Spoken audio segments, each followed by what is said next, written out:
ایک روایت میں یہ الفاظ ہے آقا سلام کا تو ہمیں پتہ ہے لیکن درود ہم آپ پہ کیسے بھیجیں؟ آپ صلی اللہ علیہ وسلم نے فرمایا فقال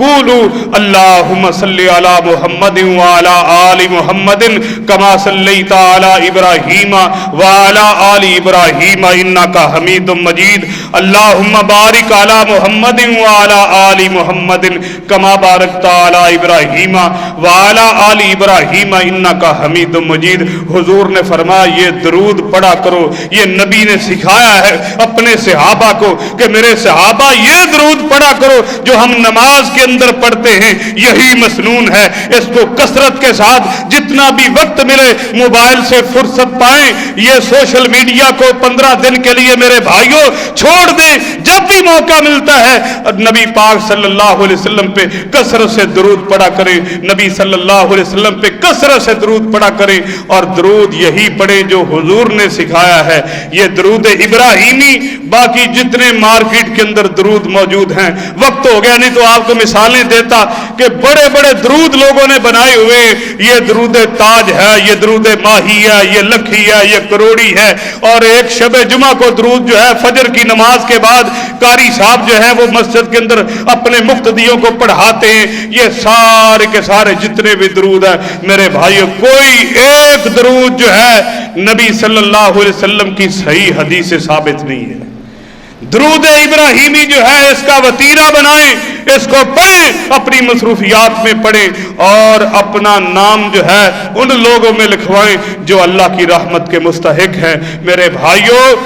رمضان آیا ہے، اس کی قدر کر لیں، والدین زندہ ہیں ان کی قدر کر لیں، اور آج اللہ نے موقع دیا ہے، زندگی موجود ہے، سانس چل رہی ہے، نبی پاک صلی اللہ علیہ وسلم پہ کثرت کے ساتھ درود ابراہیمی جو ہے وہ پڑھا کریں، اور جب حضور کا نام آئے تو پیار اور محبت کے ساتھ، عقیدت کے ساتھ صلی اللہ علیہ وآلہ وسلم پڑھا کریں۔ حضور صلی اللہ علیہ وسلم پہ درود نہ پڑھنے والا، آپ کا نام سن کے درود نہ پڑھنے والا حضور کے مطابق جو ہے وہ لعنتی ہے، بد نصیب ہے، بدبخت ہے۔ جس کو حضور لعنتی کہہ دے پھر اللہ کی رحمت اس پہ کیسے آئے گی؟ اس کے گھر میں اللہ کی رحمتوں کا نزول کیسے ہوگا؟